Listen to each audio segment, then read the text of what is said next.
Today's top stories at 3 o'clock. An extra £75 billion is going towards defence spending in the UK over the next 6 years. Rishi Sunak's warned the world is the most dangerous it has been since the end of the Cold War. The Prime Minister's announced he's going to increase spending to 2.5% of GDP, up from the current level of 2%. He's been speaking in Poland to discuss the threats from the likes of Russia, China and Iran.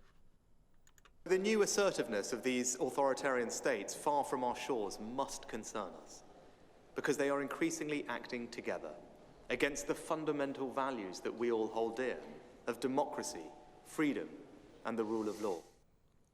In local news, Winchester has been revealed to be the fourth most expensive area for first-time homeowners. High street locals are worried about how this will affect their community. It'll mean that it's going to be more privileged and it would look after the people like myself who have been here for a long time and can afford to live here. There'll be more couch surfing, more homelessness. Figures from fuel prices online show the average cost has surpassed 150 pence per litre. It's been put down to both an increase in the price of oil, because of issues in the Middle East, and the weakening value of the pound against the US dollar. In sport, Manchester United boss Erik ten Hag has called the negative reaction to Sunday's FA Cup semi-final embarrassing.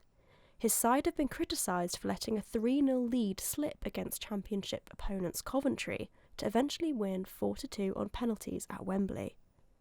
Ten Hag says he cannot understand why they have not been given credit for their progress.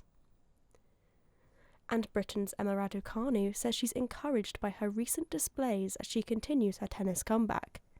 The former US Open champion reached the quarter-finals on clay in Stuttgart last week, where she was beaten by world number 1 Iga Świątek. Raducanu missed most of last year through injury. She tells Sky Sports News she felt the contest with her Polish opponent was competitive, something that was missing in their previous 2 meetings. In entertainment, it appears Ryan Reynolds has confirmed that Wrexham striker Ollie Palmer is in his new Marvel film, Deadpool 3. The Hollywood star, who co-owns the Welsh football club, shared a trailer on social media before one fan spotted someone in the background. The actor responded to its post, saying keen eyesight, neither confirming nor denying the rumours. And EN America has called off next week's annual award ceremony in New York.